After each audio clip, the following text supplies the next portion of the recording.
So let's talk about something that's really personal. It can feel, well, super fragile sometimes, but it's also incredibly strong. And that's the trust we have in ourselves. We're going to walk through how to gently rebuild it. I want to start with this. Just let this one thought sink in for a second. You can trust yourself again. And I know. Right now, that might sound totally impossible. There's probably a voice in your head going, yeah, right, bringing up all the reasons that's not true. And that's okay. We're not here to argue with that feeling. I mean, that whole experience, whether it was one big event or something that just got chipped away over years, it's heavy. It completely changes how you see everything, and especially how you see yourself. But here's the thing. It doesn't mean it's gone for good. It's more like it's been misplaced. It's not a permanent loss. It's a foundation just waiting for you to uncover it and rebuild it, one small piece at a time. So, how does this even happen? Let's take a look at that echo of doubt. Because, understanding how self-trust fades is really the first step to bringing it back. It almost never starts with a big bang, right? It's usually something really quiet, just a small moment where some other voice, or maybe just a little flicker of your own doubt, got a tiny bit louder than your own intuition. And then, well, it becomes a habit, doesn't it? You start to question your gut feelings, you overthink every little choice, and you're always looking for someone else to say, yeah, that's the right move. That inner compass you used to have just starts to feel broken. And look, this doesn't happen in a vacuum. It's usually triggered by real life. Maybe you took a chance on something and it totally blew up in your face, which made you question your own judgment. Or maybe someone you really trusted, a boss, a parent, a partner, just kept criticizing your choices until you started to believe them instead of yourself. And what's the end result of all this? You kind of start outsourcing your own life. You look to your friends, to articles online, to experts, basically anyone in anything except for yourself. Okay, but this is where we make a really important shift.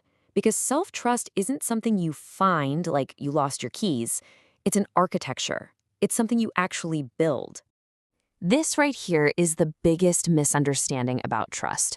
We think it's a feeling. You either have it or you don't.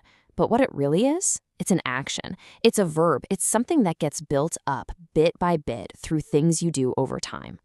So what this means is that self-trust isn't about being perfect or getting everything right. Not at all. It's about building a belief in your own judgment because you've got a track record, a whole history of experiences where you showed up for yourself, even in small ways. And this is exactly why losing self-trust feels so paralyzing. Your brain just flips into self-protection mode. Taking any kind of risk feels way too dangerous, overthinking feels like a safety measure, and relying on yourself feels like stepping onto really thin ice. All right, so how do we actually rebuild? The way forward, it's gonna feel a little backward at first. Let's just let that sink in. If you wait until you feel confident or trustworthy to act, you're gonna be waiting a long, long time. That feeling of confidence doesn't show up first. The action comes first.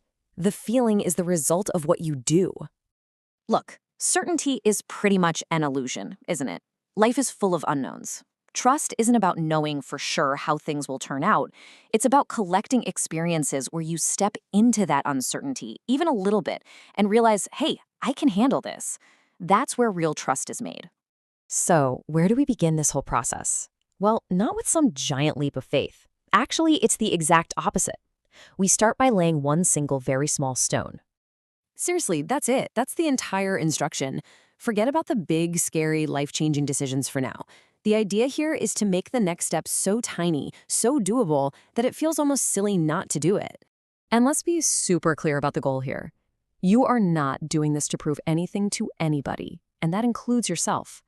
You are not trying to get a perfect score. The pressure is completely off. The one and only goal is to create one new piece of evidence. Just one tiny experience that gently says to your brain, oh, hey, I said I was going to do that little thing and I did it. I can rely on me. That's it. That's the victory. So I'll leave you with this question. Not for next year, not for tomorrow, but for today. What is one tiny, manageable promise you can make to yourself and keep? Maybe it's just drinking a glass of water right now, or stretching for just 2 minutes. Start there, because that's not just a small action. That is the architecture of trust, beginning all over again.